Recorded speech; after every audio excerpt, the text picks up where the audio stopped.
Hello friends, welcome to Himguru knowledge point YouTube channel. HP clerk exam post code 839 के लिए आज की online class fourth आ चुकी है। और आज की क्लास में हम टॉप इंपॉर्टेंट क्वेश्चन जो एचपीएसएससी द्वारा जितने भी एग्जाम कंडक्ट करवाए गए हैं उसमें से ही according to syllabus and according to pattern जो है आपके लिए लेकर आए हैं। और आज हम जो है वो इंडियन जीके डिस्कस करने वाले हैं, क्योंकि इससे पहले जो भी हमारे रिवीजन सेशन रहे थे उसमें हमने हिमाचल प्रदेश जीके जो है वो डिस्कस किया था। तो आज की वीडियो में हम जो इंडियन जीके रहेगा हमारा उस पर फोकस करने वाले हैं। इंडियन जीके में हम जितने भी हमारी सेक्शंस रहती है, हिस्ट्री की रहेगी, चाहे आपके पास पॉलिटिकल साइंस की रहेगी, चाहे जितनी भी आपके पास सेक्शंस है जो इंपॉर्टेंट रहती है वो सब कुछ डिस्कस करने वाले हैं। तो उससे पहले एक रिक्वेस्ट है कि अभी तक आपने हमारे चैनल को सब्सक्राइब नहीं किया तो भी सब्सक्राइब जरूर कर दें, साथ में वीडियो को लाइक और शेयर भी जरूर कर दें। तो चलिए शुरू करते हैं। लाइव चैट में आपको ऑप्शन दिया जाता है, वहां पर आप अपना जो है अपनी जो जितनी आपकी प्रिपरेशन हुई है वो आप चेक कर सकते हो। इससे आपकी नॉलेज एनालिसिस भी होगी कि किस लेवल तक जो है आपकी प्रिपरेशन हो चुकी है, क्योंकि काफी ज्यादा कम टाइम जो है आपके एग्जाम में बचा है। तो ऐसे में आप लोगों के लिए काफी ज्यादा इंपॉर्टेंट ये रिवीजन सेशन रहने वाला है। तो चलिए पहला प्रश्न है, भारतीय संस्कृति की सर्वाधिक महत्वपूर्ण विशेषता क्या है? आपके ऑप्शंस जो है आपके पास दिए गए हैं, विभिन्नता में एकता, आध्यात्मिक दृष्टिकोण, सहिष्णुता या फिर निरंतरता। सो आप लाइव चैट में अपना उत्तर बता सकते हैं। भारतीय संस्कृति की जो है वो सर्वाधिक महत्वपूर्ण विशेषता क्या है? इसका राइट आंसर रहेगा ऑप्शन ए, विभिन्नता में एकता। ठीक है, विभिन्नता में एकता जो है वो भारतीय संस्कृति की सर्वाधिक महत्वपूर्ण विशेषता मानी जाती है। अगला प्रश्न है, ऋग्वेद काल के लोग इंद्र का आवाहन करते थे ज्ञान अर्जन करने के लिए, पुनर्जन्म के लिए, जन्म मृत्यु के चक्कर से मुक्ति के लिए या फिर भौतिक सुविधाओं के और विजय के लिए। आपको बताना है कि ऋग्वैदिक पीपल इन्वोक्ड इंद्रा फॉर, किसके लिए उनका जो है आवाहन करते थे? Right answer is option D, भौतिक सुविधाओं और विजय के लिए जो है उनका आवाहन किया जाता था। बढ़ते हैं अगले प्रश्न की ओर। अगला प्रश्न है, निम्न में से कौन सा एक बुद्ध का समकालीन था? बिंबिसार, प्रसेनजीत, अजात शत्रु या फिर Shishupal. Option A is the right answer. Bimbisara जो था वो बुद्ध का समकालीन था। ठीक है, कम से कम समय में हम ज्यादा से ज्यादा क्वेश्चंस कवर करने की कोशिश करेंगे, क्योंकि काफी कम टाइम जो आपके एग्जाम में बचा है। अगले प्रश्न की ओर बढ़ते हैं। अगला प्रश्न है, निम्न में से किस गुप्त शासक को विक्रमादित्य के नाम से जाना जाता था? चंद्रगुप्त प्रथम को, समुद्रगुप्त को, चंद्रगुप्त द्वितीय को या फिर स्कंदगुप्त को? लाइव चैट में आप अपना जल्दी से उत्तर बताइए। इसका सही उत्तर रहेगा ऑप्शन सी, चंद्रगुप्त द्वितीय का। ठीक है, गुप्त शासक विक्रमादित्य को जो है वो चंद्रगुप्त द्वितीय। ठीक है, आपको याद रखना है।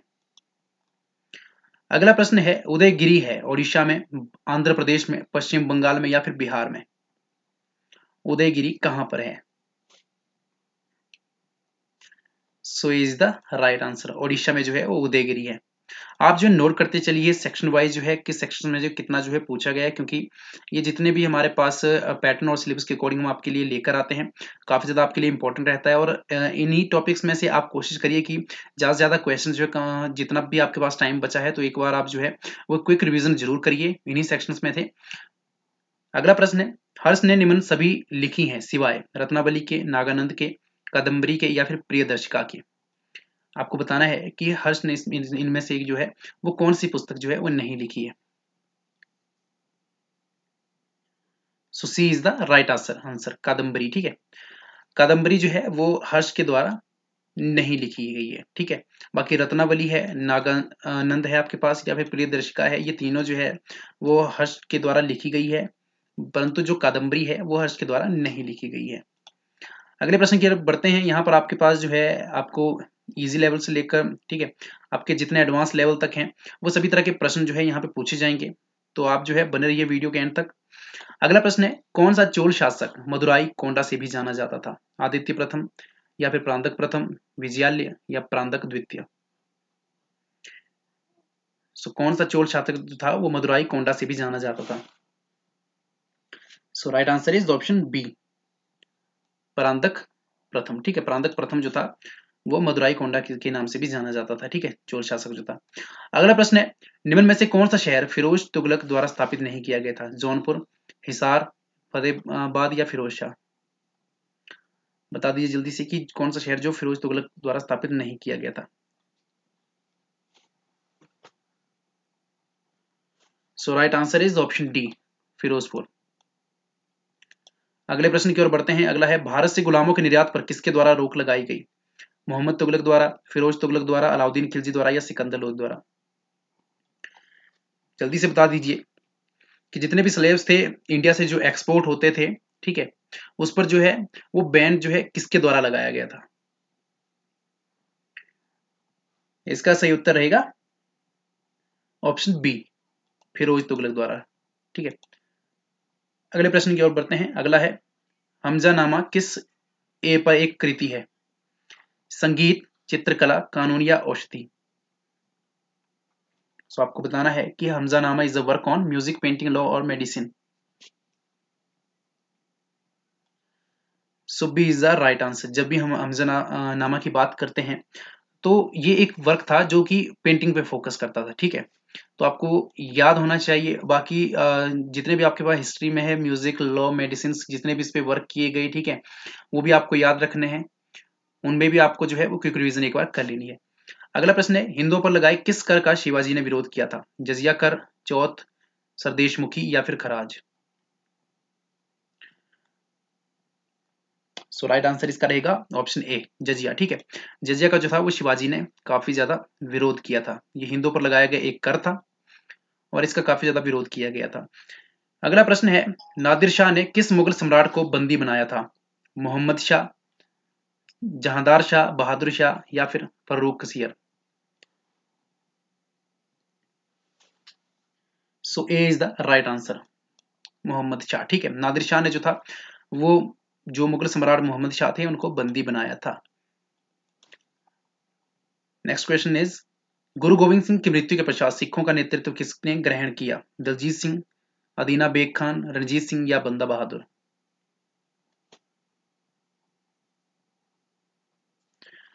So D is the right answer, Banda Bahadur. ठीक है, जब गुरु गोविंद सिंह की मृत्यु हुई थी तो उनके पश्चात जो था वो सिखों का नेतृत्व जो था वो बंदा बहादुर के द्वारा जो है ग्रहण किया गया था।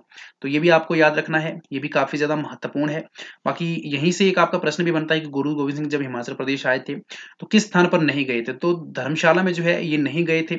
बाकी आपके पास मंडी, सोलन, इस तरह के स्थान है, वहां पर इन्होंने भ्रमण किया था। परंतु एकमात्र ऐसा स्थान माना जाता है धर्मशाला जहां पर ये नहीं गए थे। तो ये प्रश्न भी पूछा जाता है, तो ये भी आपको याद रखना है। अगले प्रश्न की ओर बढ़ते हैं। अगला प्रश्न है, किस क्षेत्र पर अंग्रेजों को प्रारंभ में दीवानी अधिकार नहीं मिले थे? बंगाल पर, बिहार में, उड़ीसा या फिर दक्षिण में? So right answer is option D, दक्षिण में। ठीक है, अगले प्रश्न की ओर बढ़ते हैं। अगला है, किस गवर्नर जनरल के अधीन बंगाल में स्थायी बंदोबस्त अस्तित्व में आया? लॉर्ड हेस्टिंग्स, लॉर्ड कॉर्नवालिस या लॉर्ड वेल्लेस्ली या लॉर्ड मिंटो?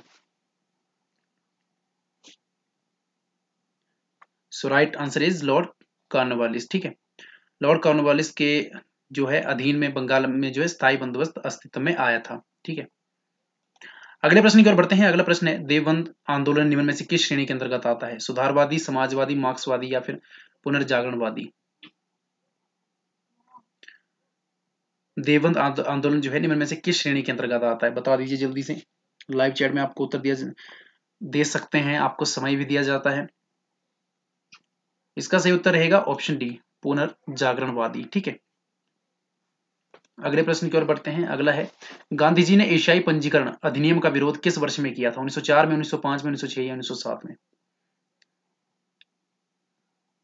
सो राइट आंसर क्या रहेगा? ऑप्शन सी, 1906 में। ठीक है, गांधी जी ने जो एशियाई पंजीकरण अधिनियम था उसका विरोध जो था 1906 में किया था।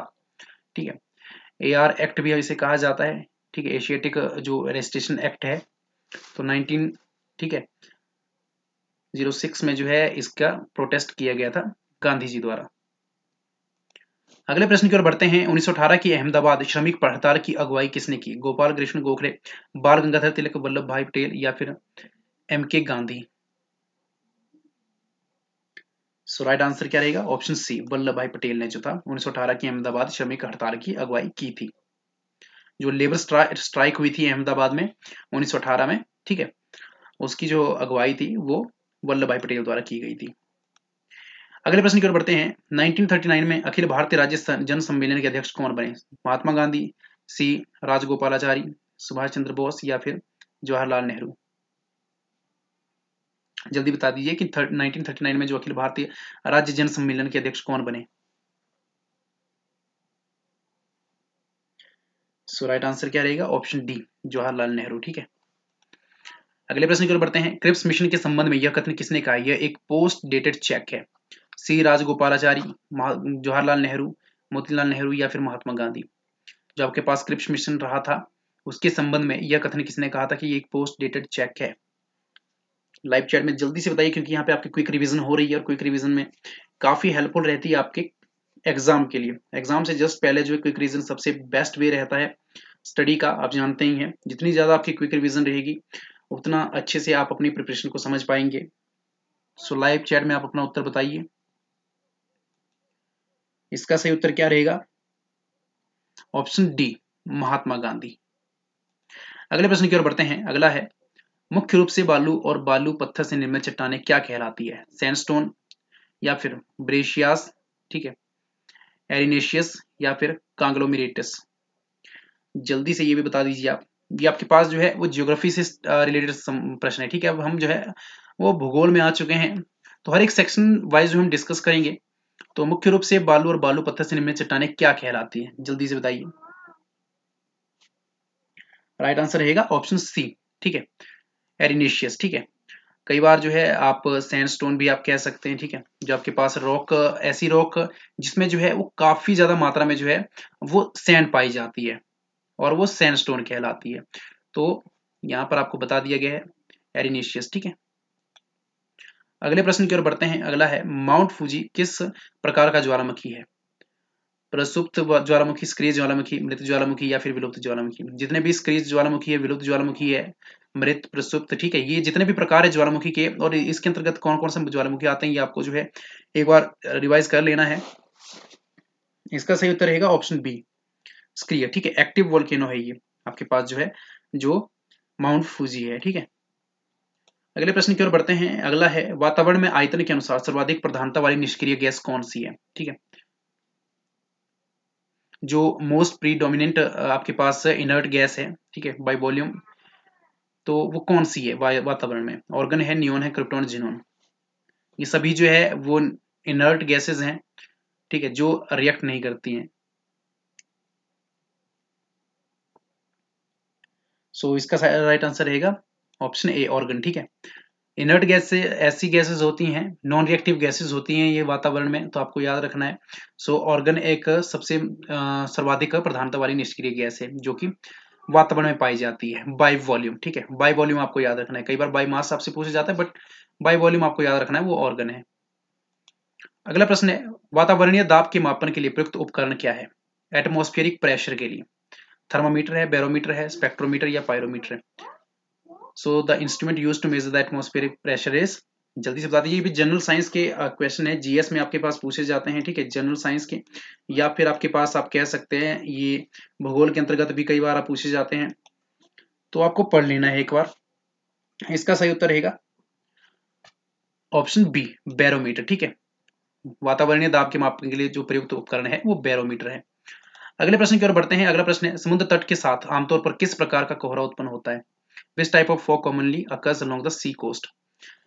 सो आपको बताना है कि सी कोस्ट के अलोंग जो है किस टाइप का जो है फॉग कॉमनली जो है अकर करता है। ठीक है, प्राय जो है वो पाया जाता है, अग्र कोहरा, कोहरा, संवहन कोहरा, अभिवहन कोहरा या फिर विकिरण कोहरा। इसका सही उत्तर रहेगा ऑप्शन सी, अभिवहन कोहरा। ठीक है, ये सभी तरह के प्रश्न जो है वो एचपीएसएससी द्वारा जितने भी एग्जाम कंडक्ट करवाए गए उसी में से जो है हम आपसे पूछ रहे हैं, तो पैटर्न और सिलेबस के अकॉर्डिंग ही पूछ रहे हैं, काफी ज्यादा इंपॉर्टेंट ये रहते हैं। सो आप इसका उत्तर जरूर दें। अगला प्रश्न है, उष्ण कटिबंधियों के पूर्णतः बाहर स्थित निम्न में से कौन सा महाद्वीप एकमात्र बसा हुआ महाद्वीप है, एशिया, यूरोप, अफ्रीका या फिर दक्षिण अमेरिका। सो राइट आंसर रहेगा ऑप्शन बी, यूरोप। अगला प्रश्न है, इसके दौरान सूर्य, चंद्रमा और पृथ्वी विपरीत स्थिति में होते हैं, किसके दौरान, अमावस्या के, पूर्णिमा, अर्धचंद्र या इनमें से कोई नहीं। सो जल्दी से बता दीजिए कि किसके दौरान सूर्य, चंद्रमा और पृथ्वी जो है वो विपरीत स्थिति में होते हैं। ठीक है, सही उत्तर रहेगा ऑप्शन बी, पूर्णिमा के दौरान। अगले प्रश्न की ओर बढ़ते हैं। एक पोषण स्तर से दूसरे तक ऊर्जा का प्रवाह क्या कहलाता है, खाद्य श्रृंखला, खाद्य जाल, ऊर्जा चक्र या इनमें से कोई नहीं। ठीक है। The flow of energy from one trophic level to another is called food chain, food web, energy cycle या फिर नन ऑफ दीज। क्योंकि जीएस की बात अगर हम करते हैं तो इंग्लिश और हिंदी मीडियम दोनों में जो है वो पूछा जाता है। इसका सही उत्तर रहेगा ऑप्शन ए, खाद्य श्रृंखला, ठीक है, फूड चेन। एक पोषण स्तर से दूसरे तक ऊर्जा का प्रवाह जो है वो खाद्य श्रृंखला कहलाता है। अगला प्रश्न है, निम्न की अत्यधिक मात्रा वाले स्थानों में कोहरा एक सामान्य प्रदूषक है। Sulphur dioxide, ammonia, nitrogen, oxygen. So right answer क्या रहेगा? ऑप्शन ए, सल्फर डाइऑक्साइड, ठीक है। हो सकता है क्लर्क के एग्जाम में आपसे जो है वो 5 से 6 प्रश्न ही जो है वो जनरल साइंस के पूछे जाए, 5 से 6 क्वेश्चन ही आपसे जो है भूगोल के पूछे जाए, परंतु हम जो है आपके लिए ज्यादा से ज्यादा क्वेश्चन जो है करवाने की कोशिश करते हैं, ज्यादा से ज्यादा आपकी क्विक रिवीजन हो सके, इसीलिए ज्यादा क्वेश्चन हम आपके लिए जनरल साइंस के भी लेके आते हैं, साथ में भूगोल के, साथ में जितने भी आपके पास सेक्शंस रहती हैं उन सभी सेक्शंस के लिए लेकर आते हैं। अगला है, निम्न में से कौन सा विश्व का सघन जनसंख्या का सर्वाधिक व्यापक क्षेत्र है? अफ्रीका, यूरोप, उत्तरी अमेरिका या फिर पूर्व एशिया। तो right answer is option D, पूर्व एशिया। बढ़ते हैं अगले प्रश्न की ओर। अगला प्रश्न है, निम्न में से कौन सी नियुक्ति भारत के राष्ट्रपति द्वारा नहीं की जाती है? भारत के मुख्य न्यायाधीश की, सेना प्रमुख की, एयर स्टाफ का प्रमुख जो रहता है उनकी, या लोकसभा स्पीकर की। जल्दी से बता दीजिए कि which of the following appointments is not made by the president of India? Chief justice of India, chief of army, chief of air staff और speaker of the Lok Sabha.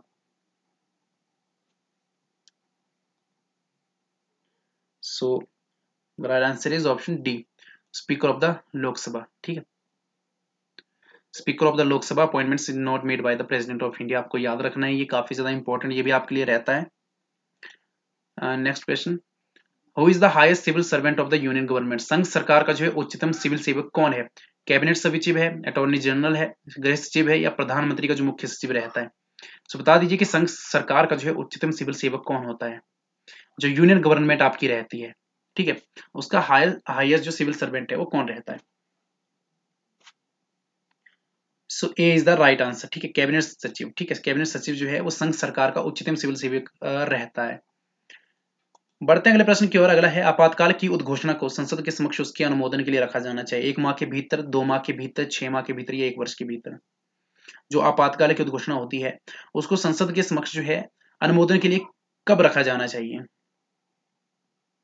Right answer is option A, 1 माह के भीतर, ठीक है। तो आपको याद रखना है कि जब भी आपातकाल की उद्घोषणा का जो है वो संसद के समक्ष उसके अनुमोदन के लिए रखा जाता है तो 1 माह भीतर रखना पड़ता है, ठीक है। अगला प्रश्न है, भारत के उपराष्ट्रपति को हटाने का प्रस्ताव प्रस्तावित किया जाता है किसके द्वारा? केवल लोकसभा द्वारा, केवल राज्यसभा द्वारा, या संसद के संयुक्त सत्र में, या फिर संसद के किसी भी सदन में? बताइए जल्दी से।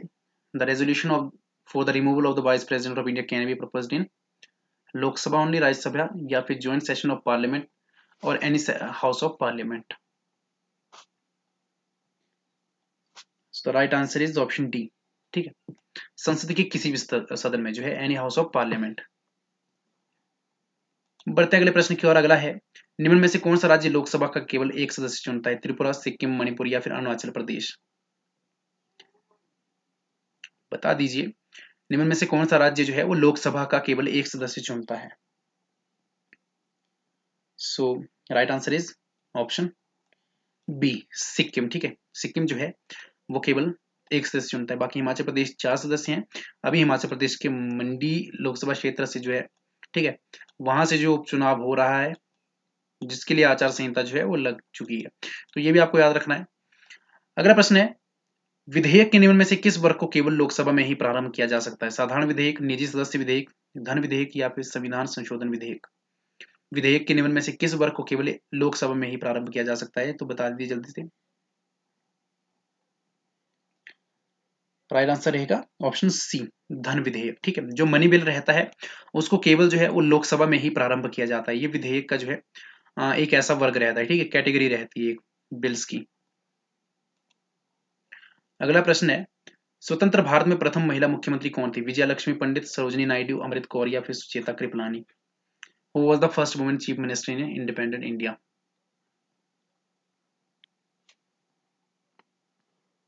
D is the right answer, Sucheta Kripalani, ठीक है। Cheta Kriplani was the first woman chief minister in independent India. The next question is 5-year plan in India is finally approved by. Bharat में जो पंचवर्षीय योजना को अंतिम रूप से अभी स्वीकृति जो है प्रदान की जाती है किसके द्वारा? केंद्र मंत्रिमंडल द्वारा, नीति आयोग द्वारा, प्रधानमंत्री की सलाह पर राष्ट्रपति द्वारा या फिर राष्ट्रीय विकास परिषद द्वारा? सो जल्दी से बताइए कि भारत में जो पंचवर्षीय योजना है उसको अंतिम रूप से अभी स्वीकृति जो है किसके द्वारा प्रदान की जाती है? So D is the right answer, जिसे हम एनडीसी भी कहते हैं, नेशनल डेवलपमेंट काउंसिल यानी राष्ट्रीय विकास परिषद द्वारा जो है वो भारत में पंचवर्षीय योजना को अंतिम रूप से अभी स्वीकृति जो है प्रदान की जाती है। अगला प्रश्न है भारत के संविधान के किस अनुच्छेद के अनुप्रयोग द्वारा वित्तीय आपातकाल की उद्घोषणा की जा सकती है? बताइए जल्दी से कि भारत के संविधान के किस अनुच्छेद के अनुप्रयोग द्वारा वित्तीय आपातकालीन की उद्घोषणा की जा सकती है?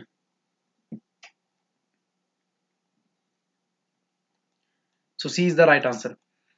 ठीक है, 360 जब भी फाइनेंशियल इमरजेंसी होती है, ठीक है, तो कौन सा आर्टिकल जो है वो अप्लाई किया जाता है?